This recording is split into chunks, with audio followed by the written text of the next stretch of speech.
The Netflix show Narcos made the drug world look like a universe built by dangerous, calculating adults. Powerful men in expensive clothes, making decisions that shaped entire countries. The violence was real, but it was framed as something that happened between people who had chosen that life, with open eyes and full awareness of what they were walking into. What the show never once depicted was a 6-year-old being absorbed into a criminal organization. It never showed a 12-year-old recruited on a sidewalk while selling roses. It never showed a 14-year-old being walked, one small assignment at a time, toward carrying out operations for people who had already decided how disposable he was.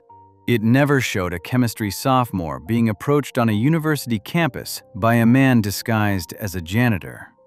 Those stories did not make it into Narcos because they do not look like television. They look like what they actually are.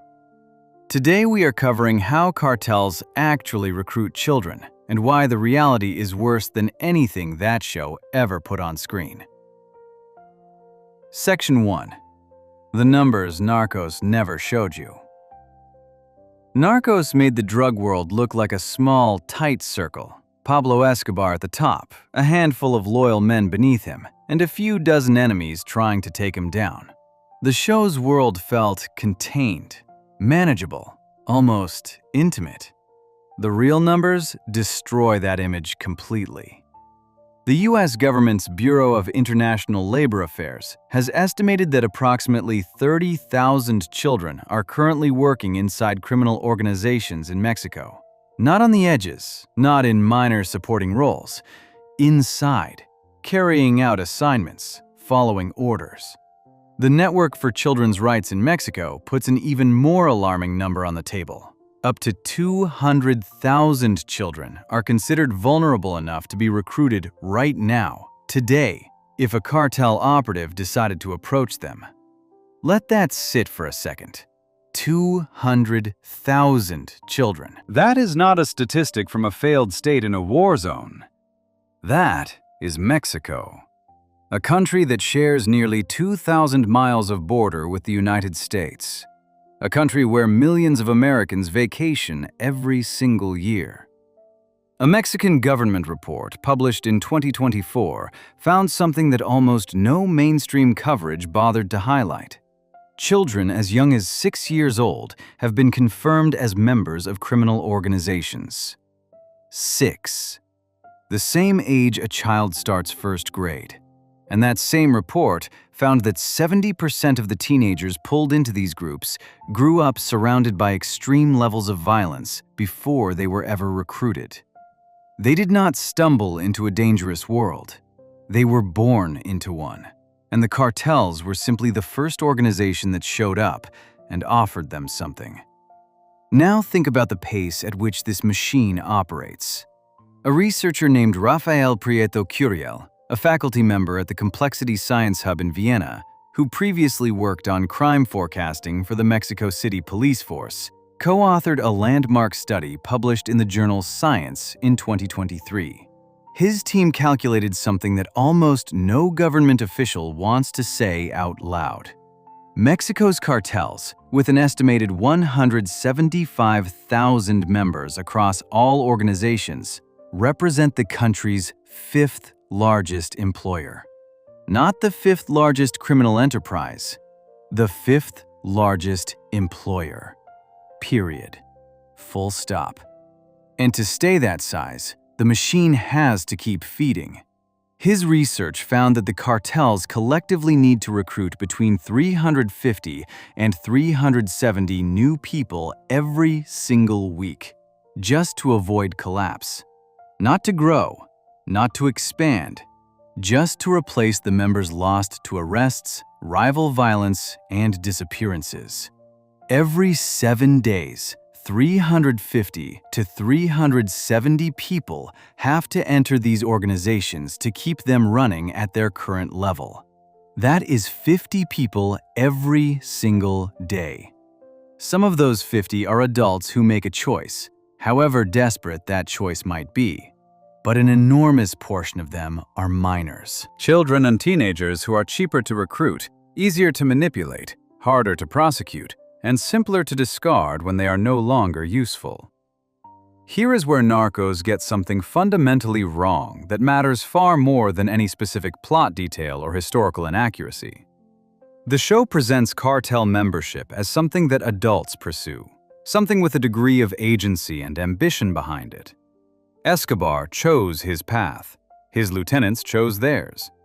Even the street-level players in Narcos are shown as adults making decisions.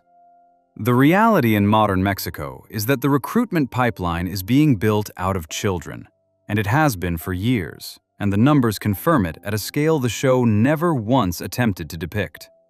Mexico's Ministry of the Interior released data showing that in less than 12 months in 2024, nearly 7,000 minors and young people under the age of 29 vanished. Another 505 were found dead. These are not all cartel-related disappearances, and officials are careful to say that.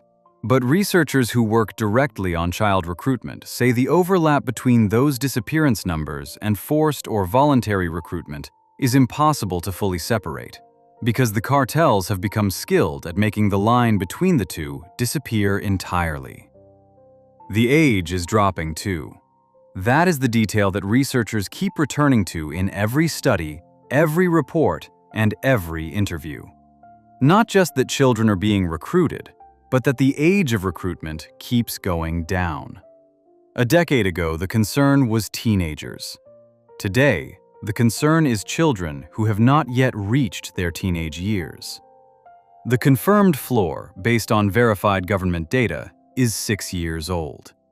The organization is not slowing down. It is not being dismantled at a pace that matches the rate of recruitment. Arrests happen, kingpins get captured, but the math does not change. 350 to 370 people per week.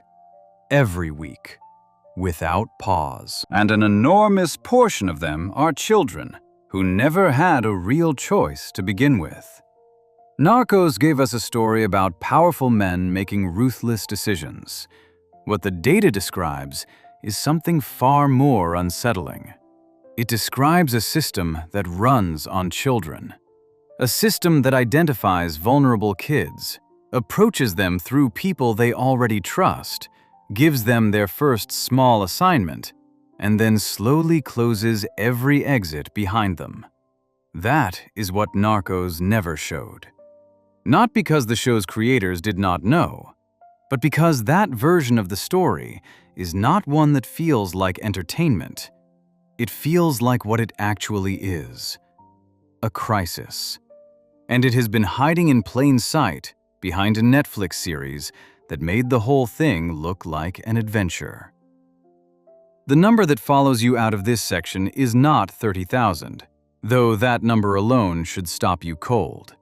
It is 350 to 370 per week. Every week. Because that number tells you this is not a problem from the past. It is a problem that is actively being refilled right now while you are reading this. And in the next section, we are going to get specific about exactly who those children are, what cartels call them internally, and what that name reveals about how disposable these organizations consider every single one of them. Section 2. Pollitos de colores. What cartels actually call child recruits. There is a phrase used inside Mexican criminal organizations that most people outside of law enforcement and investigative journalism have never heard. It does not appear in Narcos. It does not show up in most documentaries, but it is real. It is documented. And once you understand what it means and where it comes from, it tells you more about how these organizations actually operate than almost anything else. The phrase is pollitos de colores, colorful chicks. It refers to something specific that happens at Mexican fairgrounds. Baby chicks, tiny, newly hatched, fragile, are sprayed with bright, toxic dyes and sold as novelty items. They are vivid, they attract attention, they generate excitement, And they die quickly because the dye is harmful and the chicks were never meant to survive long. They serve their purpose in the short window they are alive, and then they are gone, and nobody at the fairground loses sleep over it. That is what cartels call their child recruits. This is not slang that was invented by journalists to describe the situation from the outside. Reuters confirmed through direct interviews with active cartel members, former members, and senior operatives that this is the language used internally. The name is not accidental. It is a precise description of how these organizations view the children they bring in. Cheap, colorful enough to be useful, not expected to last. Reuters spoke to 10 current and 6 former child members of criminal organizations, as well as 4 senior cartel operatives, as part of a months-long investigation published in May 2025. The active members were contacted directly through Facebook and TikTok. When reporters made contact, many of them were posting photos of themselves holding rifles. One was wearing a cap with a cartoon chicken firing automatic rounds on it, a direct visual reference to the Pollito de Colores identity, worn openly, without embarrassment or concealment, on social media. These were not adults. They were aged between 14 and 17. Now, here's what makes this naming convention particularly important from a factual standpoint. The people running these organizations did not stumble into using this language. They chose it deliberately. The label Pollito de Colores functions as an organizational philosophy compressed into 2 words. It communicates to everyone within the structure that child recruits are not investments. They are not being groomed for long-term leadership. They are not being developed into the next generation of management. They are a consumable resource. You use them while they are useful, and when they stop being useful, whether that means they get caught, get injured, get too old to enjoy the legal protections that come with being a minor, or simply become a liability, you move on to the next one. Narcos built its entire world around the opposite idea. The show depicted cartel membership as something that carried status and permanence. You rose through ranks. You earned loyalty. You became somebody. Pablo Escobar remembered the names of his men. He attended funerals. He took care of families. The show presented a version of criminal organizational culture where human beings had long-term value to the people above them. The Pollito de Colores framework tells you that for child recruits in the modern Mexican cartel system, none of that is true. What cartels actually offer these children to get them in the door is worth examining clearly, because it is not what Narcos depicted either. The investigation confirmed that most child recruits said they joined primarily out of a desire to belong to something. Not for wealth, not for power, for belonging. They came from homes fractured by existing violence and dependency issues. Many were already dealing with their own struggles with substances like cocaine or methamphetamine before they ever made contact with a cartel. The organization offered them something that their actual lives were not providing. A group of people who showed up consistently, assignments that made them feel capable and needed, money that was real and immediate in a situation where nothing else felt real or immediate. One 14-year-old, who had been working for a cartel for 8 months at the time Reuters made contact, put it in plain terms. They said, "You join with your end already written, but it is worth it. They are no longer hungry. They have a sense of family." That sentence, "no longer hungry, sense of family," is the entire recruitment pitch compressed into its most honest form. These are not children who were offered mansions and luxury vehicles. They were offered a meal and a group of people who pretended to care about them. And for children growing up in the environments described in the research, that is genuinely enough. The cartel gets something specific in return that has nothing to do with sentiment. Children enjoy a legal protection that adults do not. In Mexico, minors face dramatically reduced consequences if caught by authorities. They cannot be prosecuted as adults. Sentences are short. Most are released before they turn 21. The organizations know this. It is factored into the decision to recruit children in the first place. A 13-year-old lookout who gets picked up by police is a minor inconvenience to the cartel. That same assignment given to a 25-year-old carries significantly higher organizational risk. So the cartel gets a worker they can use, a legal buffer that protects the organization from full exposure, and a person who is psychologically primed to follow instructions without questioning them. The child gets food, belonging, and the illusion of protection. The name says everything. Colorful chicks, bright enough to be useful, never expected to survive. Before we move on, if you're enjoying this analysis, please consider subscribing. It helps the channel tremendously. In the question of how these children actually get pulled in, the specific mechanics of how a cartel moves from identifying a child to having that child actively working for them is more methodical and more deliberate than almost anything Narcos ever depicted. Section 3 follows a real 12-year-old named Sol through exactly that process, from the first contact to her first assignment, in the words she gave directly to investigators. Section 3. Sol's story. What a 12-year-old's recruitment actually looks like.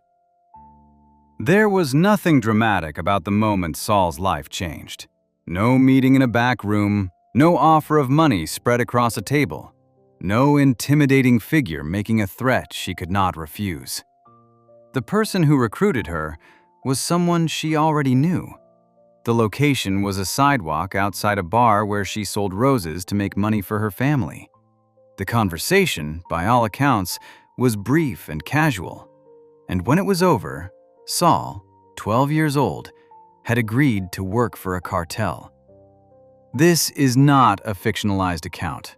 Reuters conducted a direct interview with Sol, now 20 years old, at the rehabilitation center in central Mexico where she is working to rebuild her life. Her full name is withheld to protect her safety. The cartel she worked for and the city where she operated are also not named for the same reason.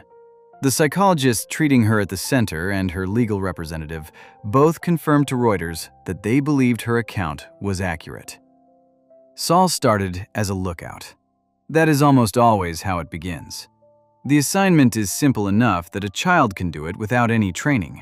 Stand somewhere, watch for certain people or vehicles, send a message if you see them, go home, come back tomorrow. The pay is immediate. The risk, at least at the start, feels manageable.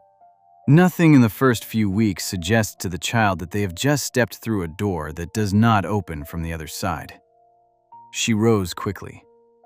The organization noticed specific things about Sol that made her valuable.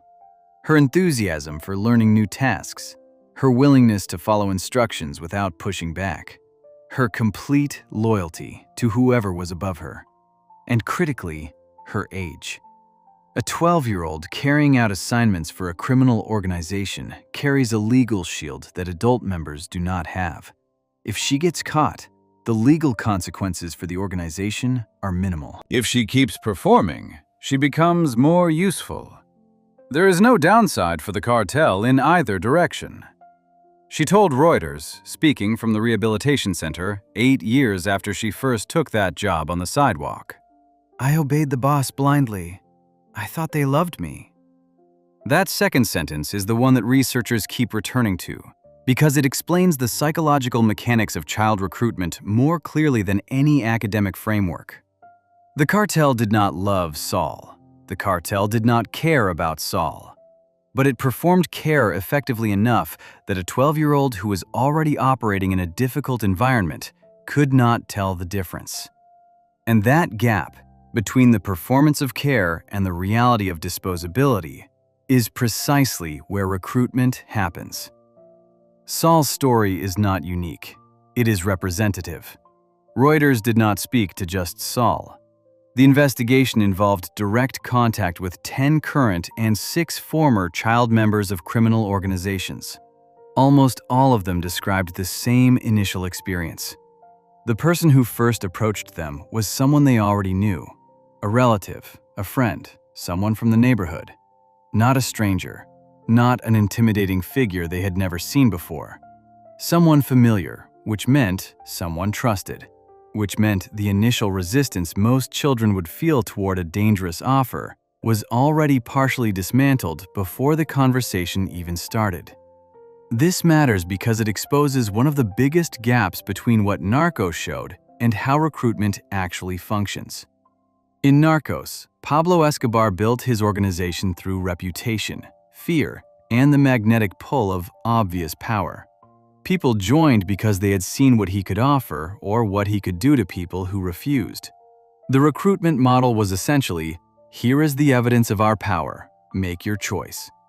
It was transactional, adult, and visible. Saul was recruited by someone she trusted, on a sidewalk, doing a job she was already doing to help her family. There was no visible power, no dramatic display, just a person who knew her, who understood her situation, and who made an offer that was small enough to seem manageable, but significant enough to matter to a 12-year-old who needed money. The Reinserta organization, a civil society group that works with former young offenders in Mexico, compiled testimonies from 67 young people who had been actively involved with criminal organizations. Their research, conducted across 7 Mexican states, found that young people are recruited either voluntarily or under pressure, but that the voluntary category looks almost nothing like an informed free choice. The children who entered voluntarily did so because their home environments, their economic situations, and their social circumstances had already narrowed their visible options down to almost nothing. The cartel was not competing with a stable, safe alternative. It was competing with hunger, instability, and the absence of any group that consistently showed up for them. The research also found something that complicates the narrative further. Minors are commonly recruited by other minors, not always by adult cartel members approaching children, but by children already inside the organization approaching their peers. A 14-year-old who has been working as a lookout for 3 months approaches a classmate. A 15-year-old who is selling product on a corner mentions to a friend that there is money available if they want it. The social trust that makes the initial approach so effective is built in from the start, because the recruiter is often the same age as the recruit. By the time Saul was describing her experience to Reuters at age 20, she had spent nearly half her life inside a criminal organization that recruited her before she was old enough to understand what she was actually agreeing to. The rehabilitation center was working to undo years of psychological conditioning that began when she was still a child selling roses on a sidewalk. The mechanics of Saul's story, the trusted contact, the small first assignment, the gradual escalation, follow a pattern that researchers have documented consistently. And that pattern becomes even more structured when you look at the formal career progression cartels have built for their youngest members, which moves from lookout to seller to something far more serious in a timeline that is shorter than most people would believe. That progression is exactly what Section 4 breaks down. Section 4. The entry-level job, from halcón to hitman. Most people assume that when a cartel recruits a child, the process is chaotic, opportunistic, random. That someone with authority spots a vulnerable kid and hands them a dangerous job on the spot. The reality is the opposite. What researchers and investigators have documented is a structured progression with defined roles, specific titles, clear pay grades, and deliberate escalation points. It functions less like a criminal gang absorbing a lost child and more like a deeply dysfunctional employer running a probationary onboarding process. The roles have names, the promotions are real, and the timeline from first assignment to the most serious work can be measured in months, not years. The entry-level position is called halcón. The word means hawk in Spanish. A halcón is a lookout. Their job is to watch a specific corner, a specific road, a specific neighborhood. They observe who comes in and who goes out. They note vehicles, faces, and any sign of law enforcement activity. They report what they see through whatever communication channel the local cell uses. That is the whole job, at least at the start. It requires no special skills. It requires no prior experience.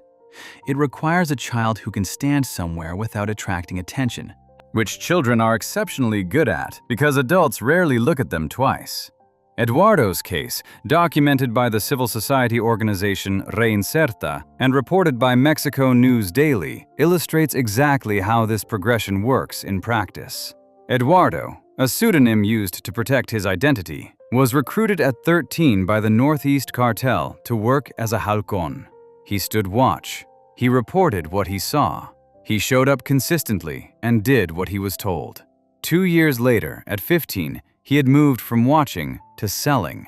He was distributing product on the streets and had been placed in charge of other lookouts. He was the chief halcón for his area. 2 months after reaching that position, Eduardo requested a promotion to become a paid operative for the cartel. Read that again. He requested it. By that point, the escalation had been so gradual, so normalized, and so tied to his sense of identity and belonging within the organization that moving deeper into it felt like the natural next step. Not a moral crisis, a career move. The cartel unit Eduardo belonged to was called the Tropa del Infierno, which translates to Hell's Army. This unit provided actual weapons training and combat preparation to young recruits. Children who had been standing on corners watching traffic were now being given structured instruction in how to operate firearms. The organization had resources for this. It had people assigned to this training function. It was not improvised. It was a system. His cartel experience came to an end when he was arrested on trafficking charges and sentenced to 2 years in a juvenile detention facility in Coahuila State. 2 years. For a child who had been inside a major criminal organization from age 13, who had run other lookouts, who had sold product, and who had been in active training for more serious assignments. 2 years, then release back into the same environment. Now look at the money. Because the pay structure is documented, and it reveals something important about why this pipeline keeps working. A researcher at the Complexity Science Hub in Vienna, Rafael Prieto Curiel, who co-authored the 2023 Science Journal study on cartel recruitment, laid out the wage figures clearly in an interview with AS/COA published in 2025. Lookouts, the halcones, the entry-level children standing on corners, earn as little as $140 per week. Armed operatives earn approximately $225 per week. To understand why those numbers matter, you need the comparison figure. The minimum wage in Mexico is approximately $90 per week. A 13-year-old standing on a corner watching traffic earns more than the legal minimum wage. They earn more than many adults in their community who are doing legitimate work.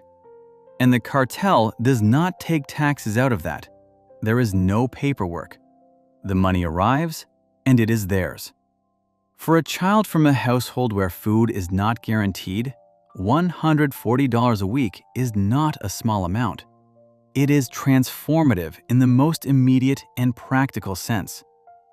Prieto Curiel's research also calculated that the cartel premium over what legal employment offers amounts to somewhere between $2,000 and $6,000 extra per year, depending on the role and organization. He described this gap as one of the core challenges in addressing recruitment, because you are not just asking a child to reject danger, you are asking them to reject the most financially significant opportunity their environment has ever placed in front of them, and replace it with nothing comparable. Juan's case, documented by Vice World News, takes the progression one step further and shows where the halcón pipeline ends up. Juan was 15 when he was recruited in Tijuana during his first semester of high school to sell methamphetamine. Less than a year after that first assignment, older members of the cartel came to him after school and handed him a weapon, along with photographs of a rival member who was operating on their territory. He went to the location he was directed to. He carried out the assignment. He was not yet 16 years old. He told Vice, speaking from a youth correctional facility at 18, "It became normal. No one knew anything, not my family, no one." That is the full arc that Eduardo and Juan and thousands of documented cases represent. 13 years old watching a road, 15 years old managing other watchers, 16 years old carrying a weapon, and at every stage, the organization made sure the previous step felt normal before introducing the next one. No single moment in that progression feels like a dramatic crossing of a line. Each step is small enough to accept. The line moves with the child. Narcos compressed all of this. The show's characters arrived at their roles with their identities already formed. Nobody in Narcos was shown as a 13-year-old halcón being walked one small assignment at a time towards something irreversible. Before we move on, if you're enjoying this analysis, please consider subscribing. It helps the channel tremendously. The documented progression from lookout to the most serious cartel work represents one side of recruitment. The other side, the digital side, is something entirely different and far more modern. Section 5 covers how TikTok became the cartel's most effective recruitment tool and what that looks like when it is actually happening on your phone. Section 5. TikTok is now the cartel's primary recruiting tool. When Narcos was set in the 1980s and early 1990s, a cartel's reach was defined by physical geography. You control the plaza, a border crossing, a supply route. Recruitment happened in the places you physically controlled. Someone approached you in your neighborhood, at your school, outside the place where you worked or hung out. The territory determined who you could reach. TikTok eliminated that limitation entirely. This is not a speculative concern or a warning about what might happen. It is documented, studied, and confirmed by researchers who have spent months analyzing specific accounts, specific posts, and specific recruitment patterns on the platform. The Seminar on Violence and Peace, a Mexican research group, published their findings in a 2025 study called New Frontiers for Digital Recruitment. Their team investigated 100 accounts on TikTok that were linked to criminal organizations. What they found was not random or scattered activity. It was organized, deliberate, and dominated by one group in particular. 55% of those 100 accounts were associated with the Cartel Jalisco Nueva Generación, known as CJNG. That is the organization led by Nemesio Oseguera Cervantes, known as El Mencho, who the DEA has described as one of the most significant threats to public safety in the United States. The Sinaloa cartel accounted for just 5.4% of the accounts. The Noreste cartel also accounted for 5.4%. CJNG was not just present on TikTok. It was running the platform as a primary operational tool, more than all other cartels combined. Researcher Alejandra Arias, who works with the Seminar on Violence and Peace, explained to Animal Politico exactly how the platform is being used. Cartels are running two parallel operations on TikTok simultaneously. The first is direct recruitment through fake employment offers. The second is propaganda, videos showing armed groups in tactical gear, convoys of vehicles moving through open countryside, and displays of weapons and organizational strength. These videos are not random content.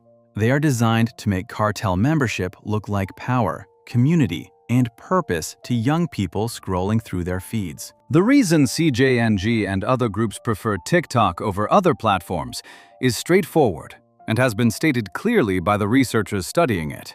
TikTok has minimal moderation compared to Facebook or Instagram.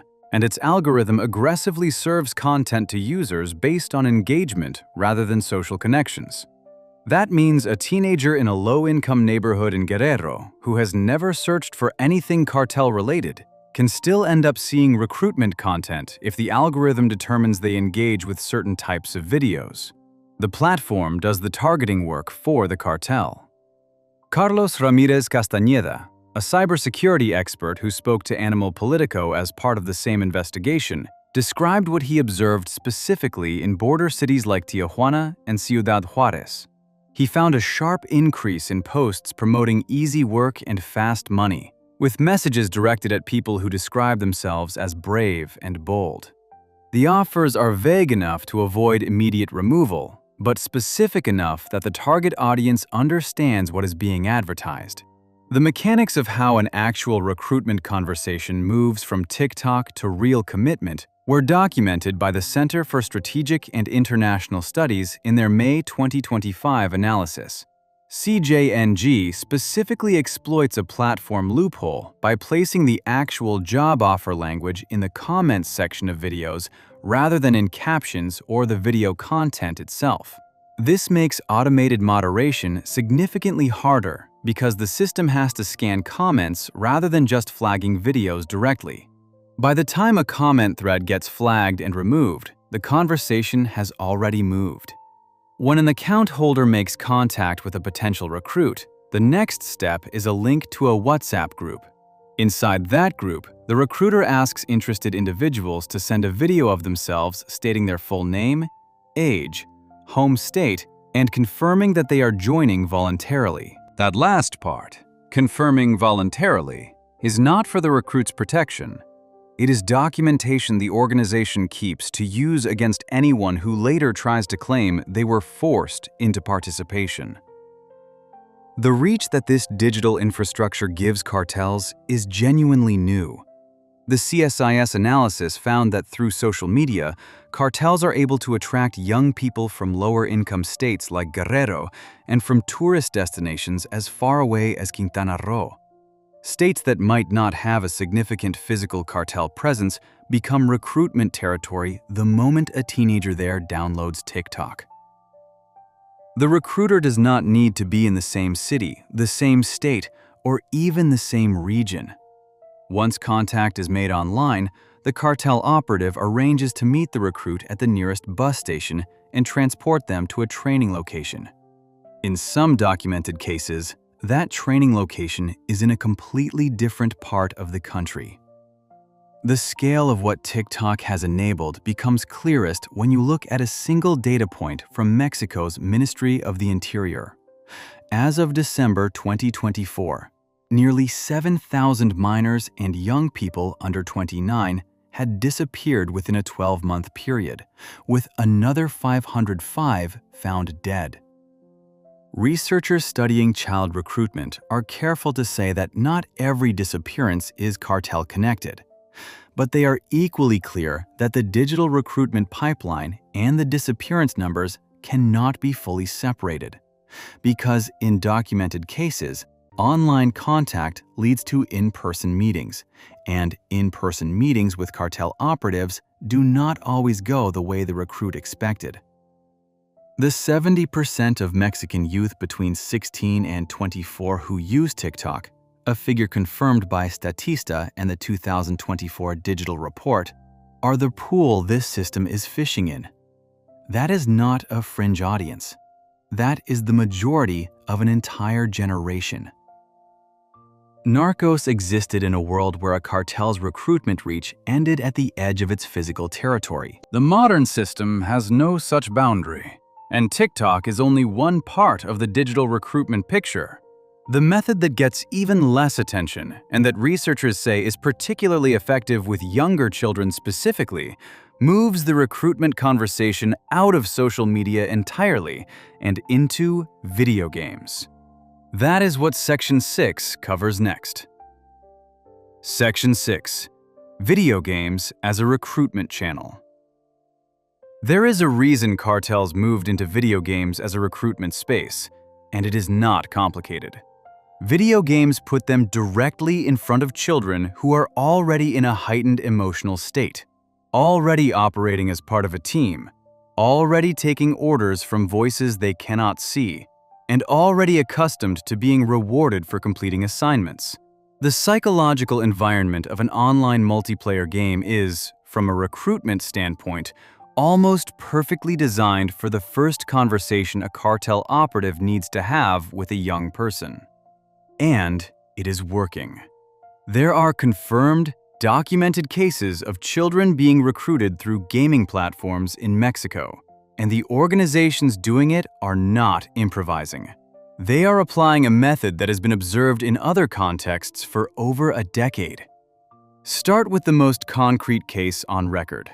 In 2021, Mexican authorities intercepted 3 boys in the state of Oaxaca. Their ages were 11, 12, and 14. These children were on their way to join a cartel.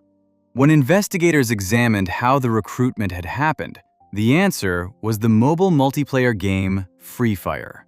Someone operating through the game's chat and communication features had made contact with these boys, built enough of a relationship to make the offer, and gotten them to the point of physically traveling toward an in-person meeting before authorities intercepted them.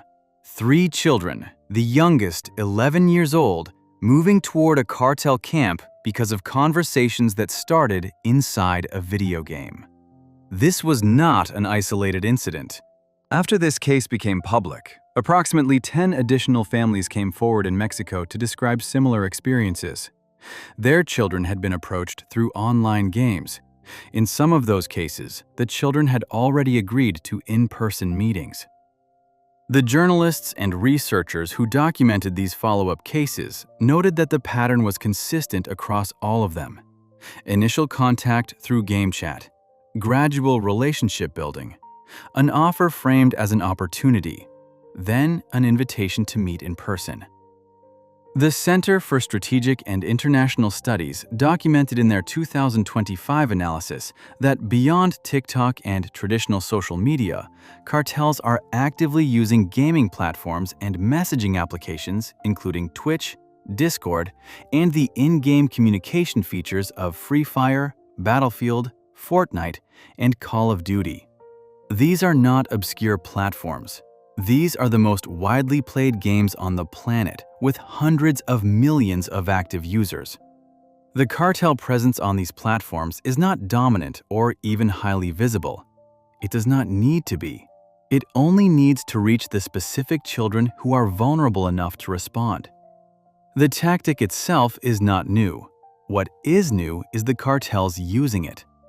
A 2013 leak from former National Security Agency operative Edward Snowden revealed that extremist groups had already identified online games, including World of Warcraft and Second Life, as recruitment environments years earlier.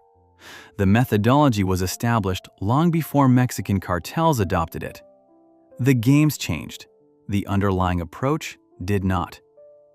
Insight Crime, which has been tracking cartel activity in digital spaces, reported directly on how the in-game recruitment process functions. Representatives of criminal organizations make initial contact through the game's built-in communication features, the same chat and voice systems designed to help players coordinate during matches. After establishing enough of a connection that the child is comfortable, the conversation moves to an in-person meeting. In the documented cases Insight Crime investigated, that in-person meeting did not go the way the child expected. Several of those cases involved children being taken against their will after arriving at the meeting location, having genuinely believed they were attending a voluntary job interview.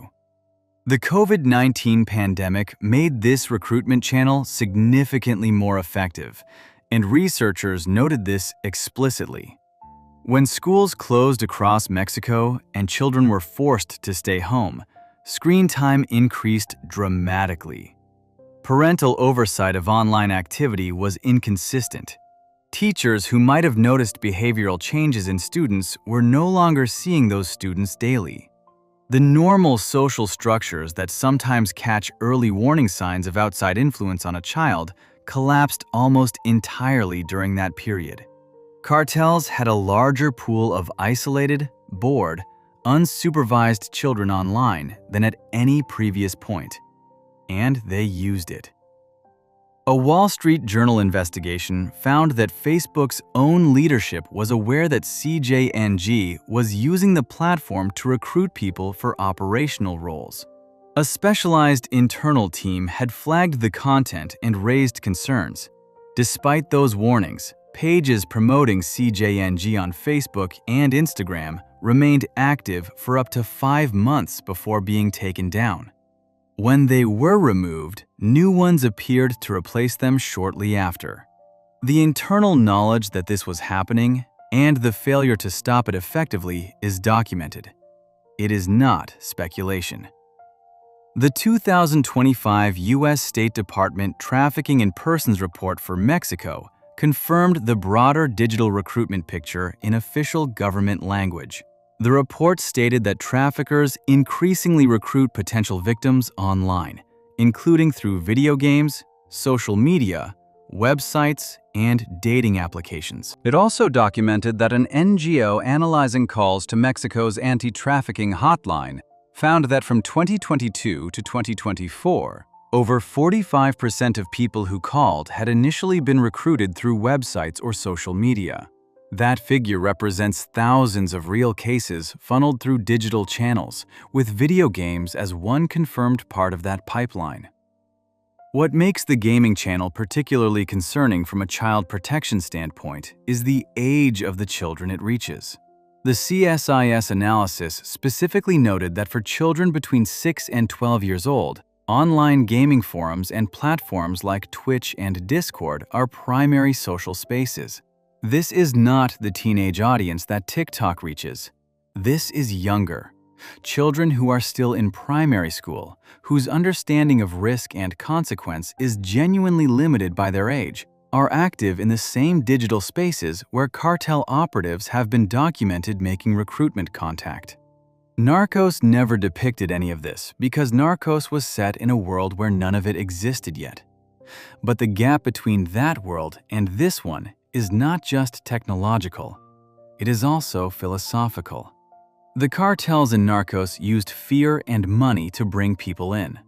The gaming channel uses something more patient and more personal. It builds a relationship first. And a child who has been talked to consistently by the same online contact over several weeks, who feels known and understood by that person, is a child who is significantly harder to walk away from an offer that comes with genuine social pressure attached.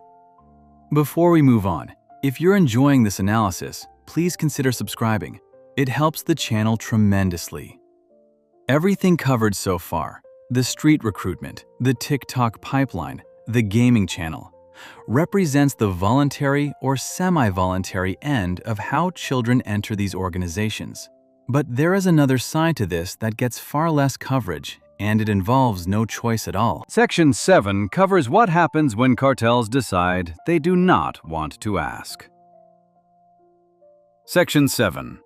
Plata o plomo for children. Forced recruitment versus choice. The phrase plata o plomo became famous through Narcos, silver or lead. Take the money or take the consequences. The show framed it as a negotiating tool used between Pablo Escobar and adults who had something he wanted: a politician, a judge, a police officer. The choice was presented as brutal, but at least binary. You had the option of taking the money. For children in territories controlled by modern Mexican cartels, the framework is similar, but the power dynamic is incomparably worse. Adults being offered plata o plomo have usually built enough of a life to understand what they are being asked to protect or sacrifice.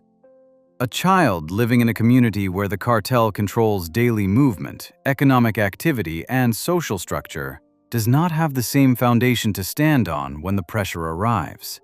And in documented cases, the pressure does not always arrive as an offer at all. Sometimes it arrives as a fact.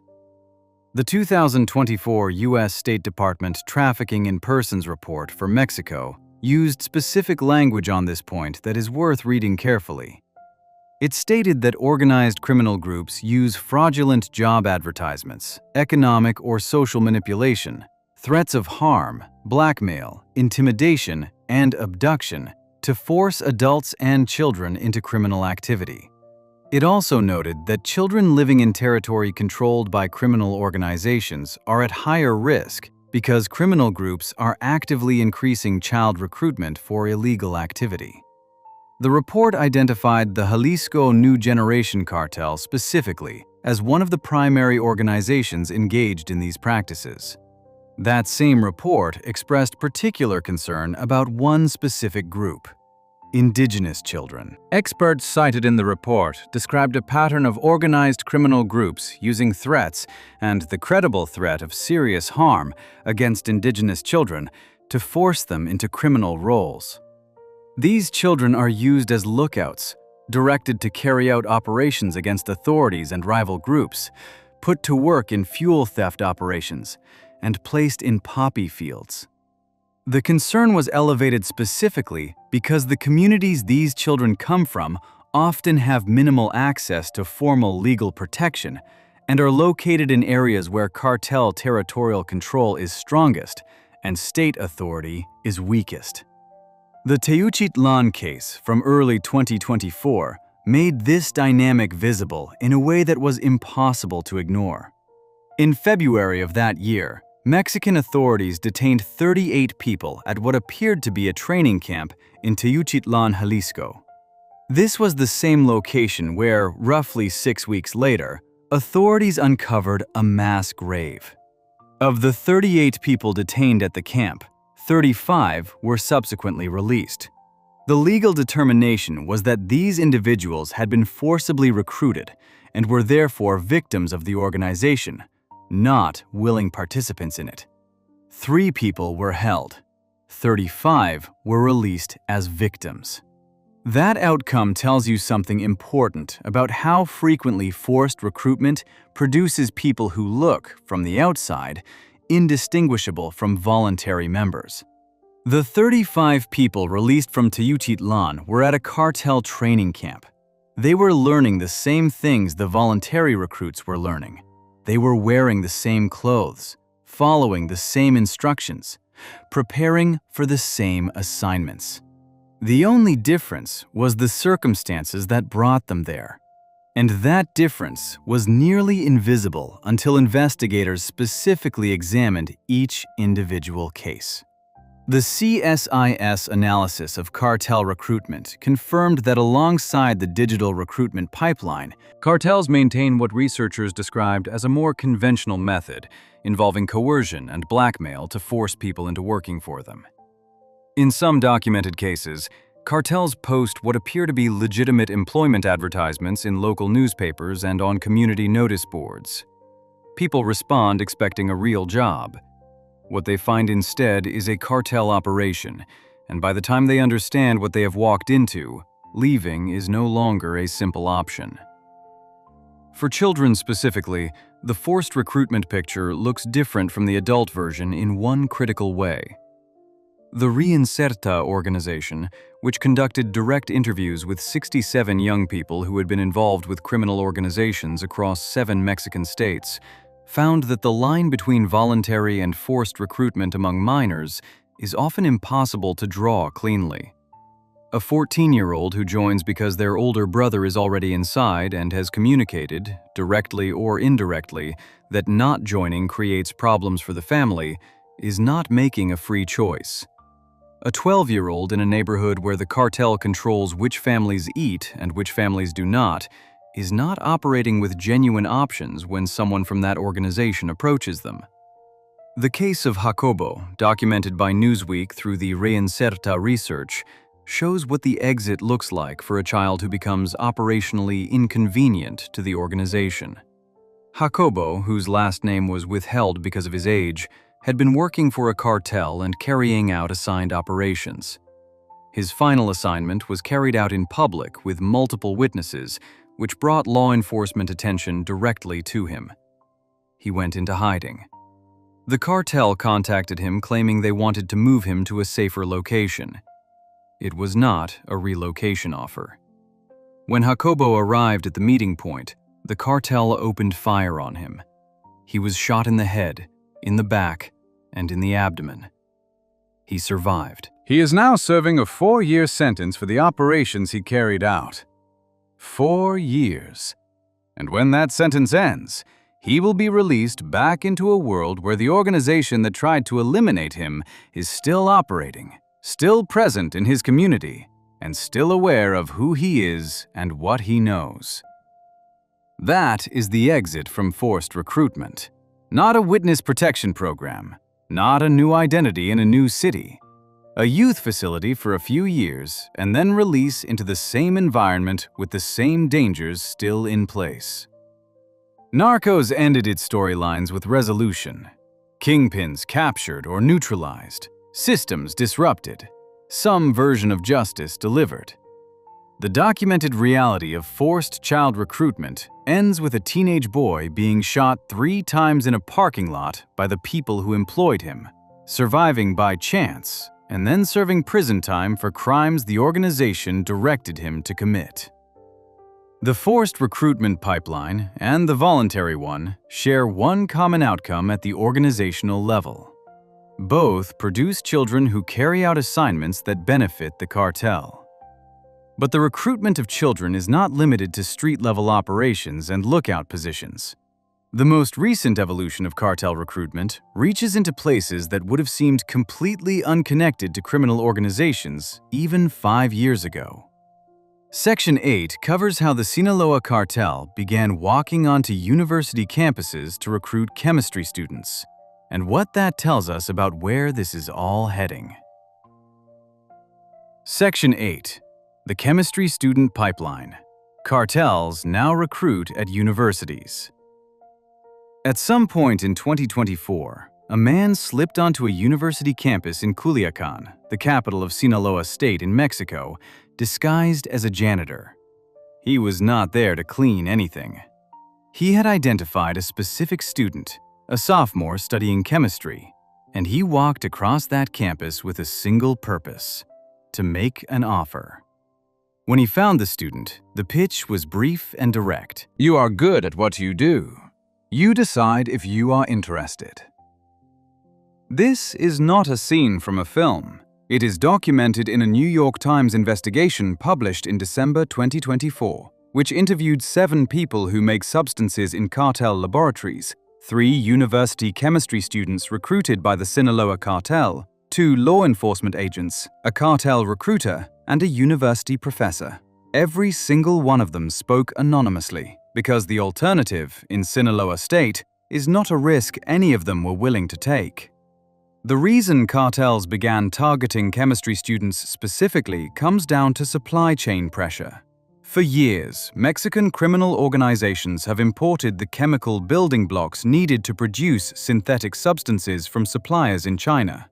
That arrangement worked efficiently until it did not.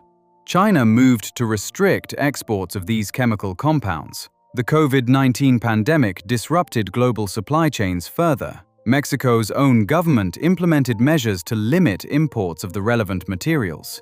Suddenly, the cartels were dependent on a supply line that multiple external forces could interrupt, and they needed a solution that kept production entirely inside Mexico and entirely under their control. The solution they landed on was to find young chemists who could figure out how to produce those building blocks domestically. Not finished products brought in from outside, the foundational chemical compounds themselves, synthesized in Mexican laboratories by Mexican chemistry students who had learned the relevant techniques in accredited university programs. The New York Times investigation found that the Sinaloa cartel, one of the 2 most powerful criminal organizations in Mexico according to the DEA, was actively staffing up for this project by recruiting from university chemistry departments. The students being targeted were not graduate researchers with advanced degrees. Some of them were first- and second-year undergraduates. One of the students described in the investigation was 19 years old. The financial offer was constructed to be difficult to refuse in the specific economic environment these students were living in. One student told The Times that the cartel offered $800 up front as a signing payment and $800 per month ongoing. The average monthly salary for a qualified chemist working a legitimate job in Mexico is approximately $400 per month. The cartel was offering double the market rate, plus an immediate cash payment before the student had done a single day of work. For a 19-year-old from a family under financial pressure, that gap between the cartel offer and the legal alternative is not abstract. It is the difference between a parent getting medical treatment and not getting it. One of the students described in the investigation had a father with cancer who needed care the family could not afford through any legitimate means available to them. The recruiter who spoke to The Times described the profile of the ideal candidate in practical terms. The student needed to be academically capable, discreet, ambitious, and comfortable with the nature of the work. To identify whether a candidate met those criteria before making an approach, the recruiter conducted background research that went well beyond looking at grades. They spoke to people who knew the student, friends, acquaintances, people the student interacted with regularly. The process of determining whether someone was a viable recruit was methodical and extended over time before any offer was made. A chemistry professor at a university in Sinaloa State, who spoke anonymously to The Times out of concern for their own safety, described noticing a pattern among certain students. During lectures covering the synthesis of pharmaceutical compounds, specific students would ask openly about how those same techniques applied to producing illegal substances and their precursor chemicals. The professor had begun to recognize these students as likely already connected to cartel recruitment efforts. Using classroom time to gather operational knowledge they had already been directed to acquire. The students who said yes were transported by small aircraft to laboratory locations roughly an hour's flight from Sinaloa's capital. Their assigned work was to make existing synthetic substances more potent and to attempt to synthesize the precursor chemicals that the cartel had previously been importing from China. As of the time of the investigation, the recruiter confirmed that the students had not yet successfully produced the precursors independently. But they had made progress on increasing potency, and the project was continuing. One student put the working conditions in plain language. Here, if they do not like what you produce, they can make you disappear. Before we move on, if you're enjoying this analysis, please consider subscribing. It helps the channel tremendously.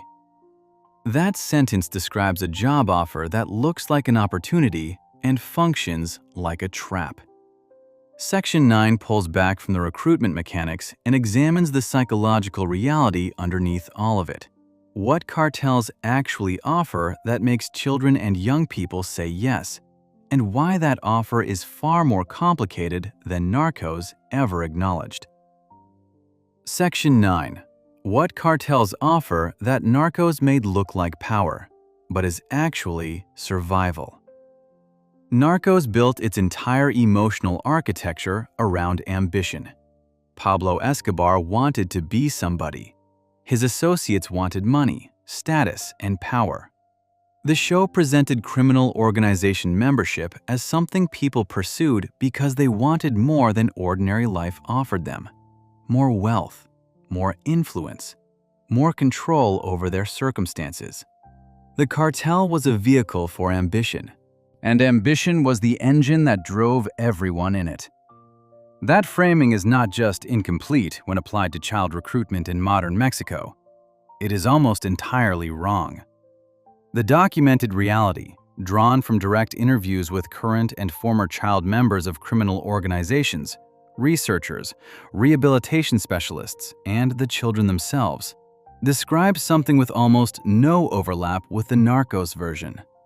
The children entering these organizations are not chasing power.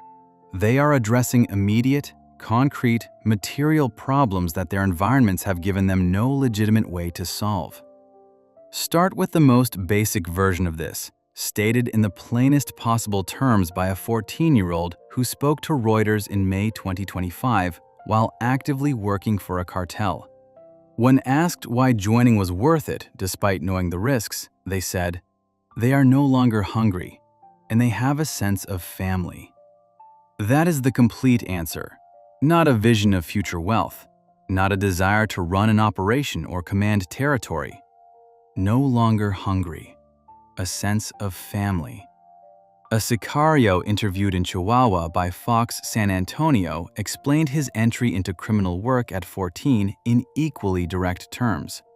Young kids, 14 and 15 years old, carrying out assignments just for access to substances or for food money. His father struggled with alcohol dependency, and there was no money for food in the house. He went out to make money. That was the decision, not ambition, hunger. The Reinserta organization's research across 7 Mexican states found that the children who entered criminal organizations voluntarily did so because their visible options had already been reduced to almost nothing before any cartel contact happened. Broken homes, extreme poverty, exposure to high levels of community violence from early childhood. The Mexican government's own 2024 report on child recruitment confirmed that 70% of the teenagers pulled into these organizations had grown up surrounded by extreme violence before recruitment ever occurred. The cartel was not introducing them to a dangerous world. It was making an offer inside a dangerous world they already lived in. What the cartel actually provides to these children, stripped of any glamour, is a short list of very basic things. Consistent money, even if the amount is modest. Food.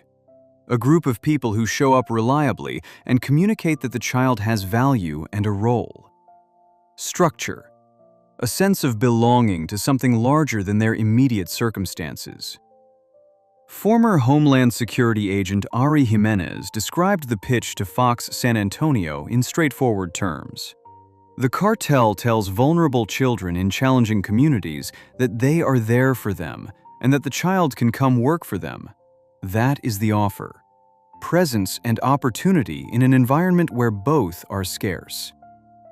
The mathematics researcher Rafael Prieto Curiel, whose 2023 study in the journal Science calculated cartel membership at 175,000 people, making these organizations Mexico's 5th largest employer, framed the economic dimension of recruitment clearly in his 2025 interview with AS/COA.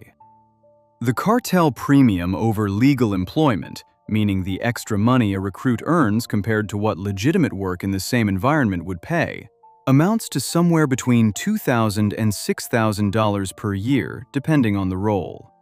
In communities where the formal sector pays $90 per week at minimum wage, that gap is not a minor financial incentive. It is a life-altering difference in material circumstances for a family operating close to the edge. REDIM director Tanya Ramirez, speaking about the children her organization works with, made the structural point that cuts through everything else. In the end, most of the recruited children and teenagers could have been saved along the way if there had been any meaningful effort to improve their living conditions. Not intervention after recruitment, before it. At the point where the environment that makes a child vulnerable to a cartel offer is still being formed. That statement reframes the entire recruitment picture. The cartel does not create the vulnerability, it finds it. The hunger, the broken family structure, the absence of economic alternatives, the exposure to violence from early childhood, all of that exists before the cartel makes contact. The organization simply identifies children whose circumstances have already done the preparatory work and makes an offer that the child's environment has left them poorly equipped to refuse. Narcos made criminal organizations look like destinations people chose. The research describes something closer to a system that identifies people who have already run out of other directions to go. Understanding why children say yes brings the recruitment picture into full focus. But the final question, what happens when they try to leave, and why the ending looks nothing like anything Narcos ever showed, is what Section 10 covers last. Section 10. what happens when they try to leave, and why Narcos endings were fantasies. Narcos had endings. That is one of the things that made it work as a television series. Storylines resolved. Characters faced consequences or escaped them. The DEA closed cases. Kingpins fell. Even when the ending was dark, it was still an ending. Something finished. Something changed. The narrative moved forward and left the previous chapter behind. For children inside Mexican criminal organizations, that architecture does not exist. There are no clean endings. There are no closed cases. There is no chapter that finishes and stays finished. What the documented evidence shows instead is a system that is almost impossible to exit, That punishes attempts to leave, and that follows its former members into whatever comes after. Start with the legal reality, because it matters more than most people realize. Mexican law treats juvenile offenders with sentencing limits that reflect their age. For most criminal offenses committed by minors, the maximum sentence is between 3 and 5 years in a youth detention facility. Almost every young person sentenced under this framework is released before they turn 21. That sounds like a protection for children, and in a functioning context, it would be. But in the context of cartel recruitment, it creates a specific and well-documented problem. The organizations know these limits. They factor them into recruitment decisions. A 14-year-old who gets caught carries a maximum exposure of a few years in a juvenile facility. That same assignment given to an adult carries significantly higher legal risk for the organization. The legal protection designed to shield children from the full weight of the justice system becomes, in practice, part of the reason cartels target children in the first place. When the sentence ends, the child, now a young adult, is released. Not into a witness protection program, not into a new city with a new identity and support structures designed to keep them safe. Back into the same neighborhood, the same community, the same environment that made them vulnerable to recruitment originally. And the organization they worked for is still there, still operational, still aware of who they are, what they did, and what they know. Jacobo's case, documented through the Reinserta research and reported by Newsweek, makes this concrete. Jacobo carried out an assigned operation in a public location with multiple witnesses. Law enforcement came looking for him. He went into hiding. The cartel contacted him and said they wanted to move him to a safer location. He went to the meeting point. The cartel opened fire on him. He was shot in the head, in the back, and in the abdomen. He survived. He is currently serving a 4-year sentence for the operations he carried out on the organization's behalf. He told researchers that he is still afraid, because he knows from his own time inside the organization that they are present everywhere, and that his survival was not a conclusion. It was an interruption. That sequence, used by the organization, shot by the organization when no longer useful, then imprisoned for work the organization directed, is the documented exit path for a child who becomes inconvenient. There is no severance. There is no quiet retirement. There is a meeting point and a decision made above them that they had no input into. The disappearance numbers give this context at scale. Mexico's Ministry of the Interior data from 2024 showed that nearly 7,000 minors and young people under 29 vanished within a single 12-month period. Another 505 were found dead in that same window. Researchers studying child recruitment are precise about not attributing every disappearance to cartel activity, but they are equally clear that the overlap between these numbers and the recruitment pipeline is real, documented, and cannot be separated cleanly from the broader picture. The Network for Children's Rights in Mexico calculated that 21,000 children were killed in Mexico between 2000 and 2019. That figure exists in a country where the same organizations recruiting children are also responsible for the majority of organized harm. The children entering these organizations are not protected by their membership. The Pollito de Colores framework established in Section 2 describes exactly what their value is to the organization and exactly how long that value lasts. Redim director Tanya Ramirez stated the structural reality plainly. Most of the recruited children could have been saved if there had been any meaningful investment in improving their living conditions before recruitment happened. Not after, before. At the point where the environment producing vulnerable children was still being shaped. Narcos ended with a Colombian policeman standing over Pablo Escobar shouting, "Viva Colombia!" Credits rolled. The story was over. The story of child recruitment in Mexico does not have that scene. There is no moment where the credits roll and the people still inside get to step out of the narrative. The machine that recruits 350 people every week does not pause for endings. It just keeps running. And the children caught inside it keep discovering, one by one, that the door they walked through was only built to open one way. If you enjoyed this breakdown, make sure to subscribe. Thanks for watching, and I'll see you in the next one.